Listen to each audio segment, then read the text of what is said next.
Souvent, on invoque le fait que nous ne sommes plus sous la loi, mais sous la grâce. Et souvent, c'est une occasion pour prétendre que l'on peut se comporter comme on le veut.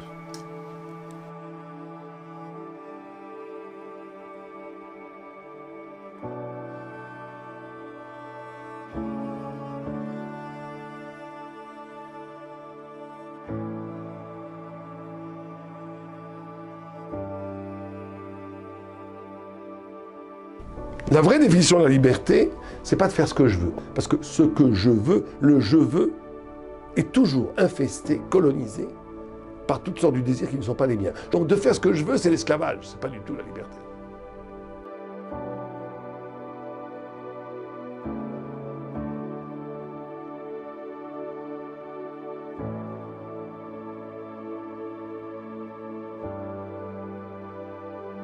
Si quelqu'un transgresse ce qui est clair, ça ne s'appelle pas qu'il a utilisé son libre arbitre. C'est-à-dire si quelqu'un choisit l'interdiction, alors il s'est révolté contre le créateur du monde. Et c'est un fou. Qu'est-ce qui va gagner contre le créateur du monde? Personne il va gagner. Quelqu'un de normal, c'est quelqu'un qui est dans la zone de ce qui est permis.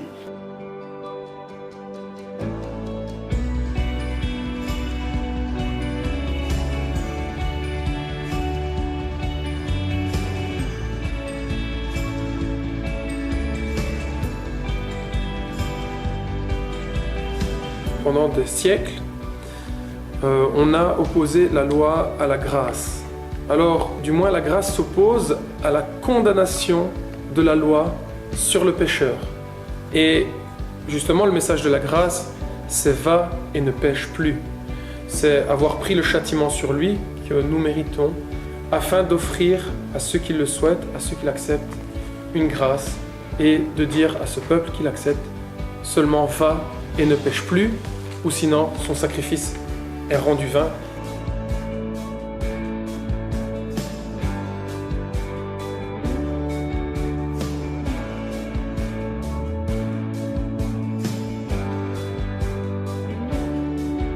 La chair est faible, la chair est misérable. L'homme livré à lui-même, c'est misérable. Des gens, ils peuvent faire beaucoup d'efforts, mais c'est pourquoi? C'est pour être assujetti à ses passions. Mais l'homme juif, c'est celui qui arrive à être libre, à savoir qu'il peut se dépasser, il peut se dominer, il peut même se surpasser. Quelque chose d'incroyable. Ça veut dire qu'il est libre, il n'est pas assujetti toute sa vie à ses passions. Le but de notre création, c'est de nous diriger vers ce qui est permis et de lutter contre l'envie d'aller vers ce qui n'est pas permis.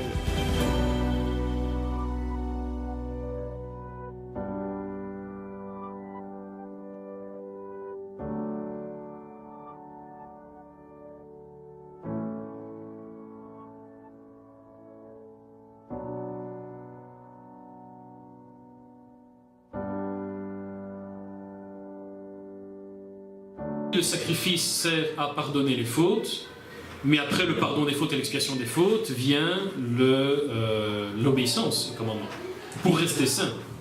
C'est-à-dire l'expiation nous permet de pardonner les péchés que l'on a commis, mais après viennent les commandements qui nous permettent de ne plus pécher. On a été délivré du péché, alors il faut vivre dans cette délivrance.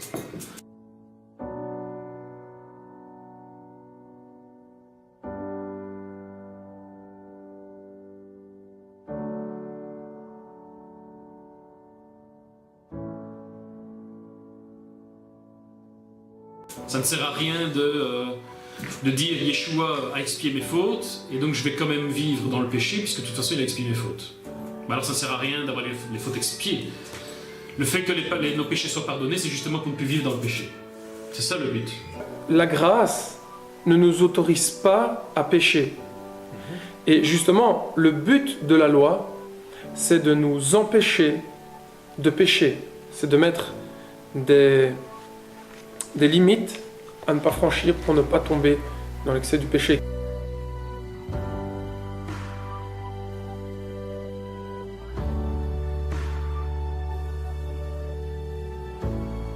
Lorsque la Torah nous donne des mitzvot. Elle nous met, si l'on peut dire, des restrictions. Ce n'est pas qu'elle veut, chas v'shalom, t'enfermer. Au contraire, elle veut te donner la liberté. Lorsque tu sais qu'il y a des barrières, là, tu peux aller dans tous les endroits que tu veux. Parce que tu n'as plus peur.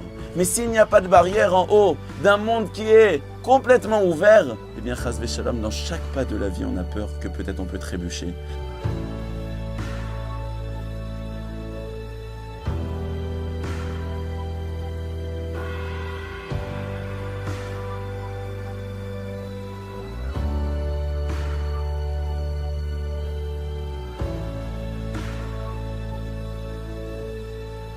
Combien de gens sont tombés, chas v'shalom. Mais si la Torah te dit, voilà, Hachem a créé le monde et Hachem sait qu'est-ce qui est bien pour l'homme.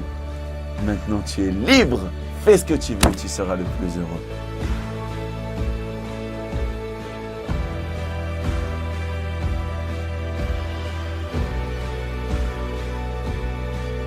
Hachem toujours termine le commandement en disant « Je suis Hachem qui t'a libéré d'Égypte ». Qu'est-ce que ça signifie? Que Hachem a dit « Je t'ai libéré, pourquoi? Pour que maintenant, tu fasses ma volonté. »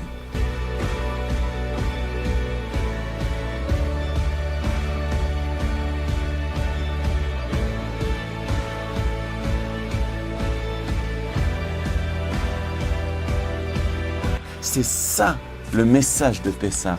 Pessah, tu es libre, tu es libéré de ce joug matériel où tu es obligé de suivre l'être humain.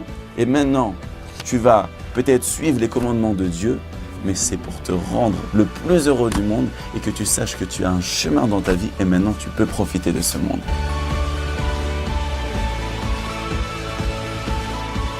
Dans la Torah, on a des obligations et des interdictions.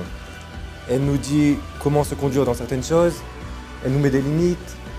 Est-ce que la Torah, elle veut nous interdire les plaisirs? Est-ce que la Torah, elle est contre les plaisirs? Justement, la Torah, elle veut nous faire profiter de la bonne façon. Donc la réponse, elle est simple. Pour qu'on puisse en profiter pleinement, on a besoin des limites. Qu'est-ce qu'ils ont fait en Égypte, les enfants d'Israël? Pendant 210 ans, ils se sont soumis à la sorcellerie de Pharaon. Pourquoi? Parce qu'au lieu de faire plaire à Kadosh Baruch Hu, ils ont décidé de faire plaire à un être humain. La sortie d'Égypte, c'est quoi?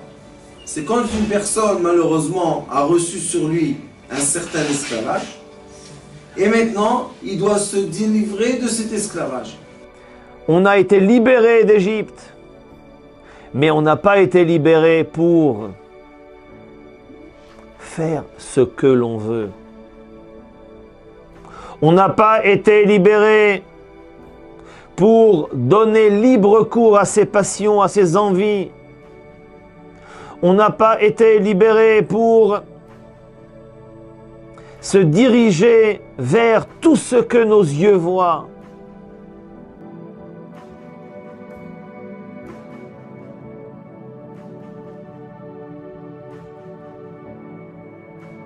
Les mitzvot sont la liberté parce qu'elles sont le lieu d'un dévoilement infini de chaque membre de mon corps. 613 mitzvot, 613 parties dans le corps glorieux d'Israël, qui correspond à 613 étincelles du grand diamant qu'est la Torah, qui sont les mitzvot, qui sont la clé d'un épanouissement infini et d'une réalisation d'identité.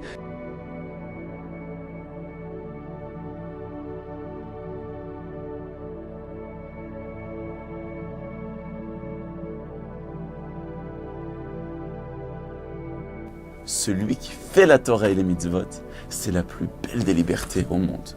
Car lorsqu'un homme a découvert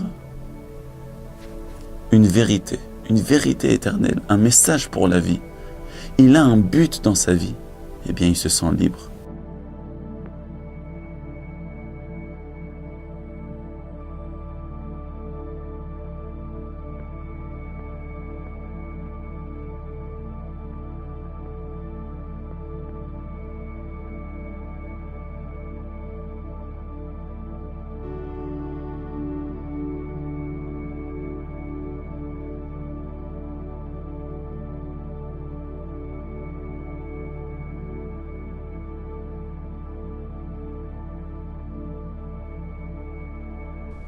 Alors d'où vient que je peux être libre?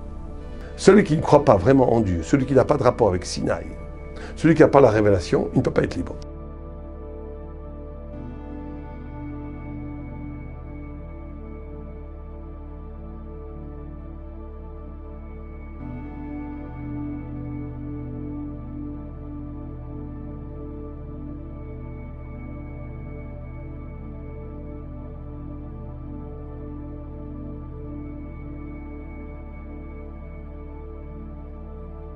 Dieu veut notre vie, notre bonheur, et c'est pourquoi il nous avertit par le commandement.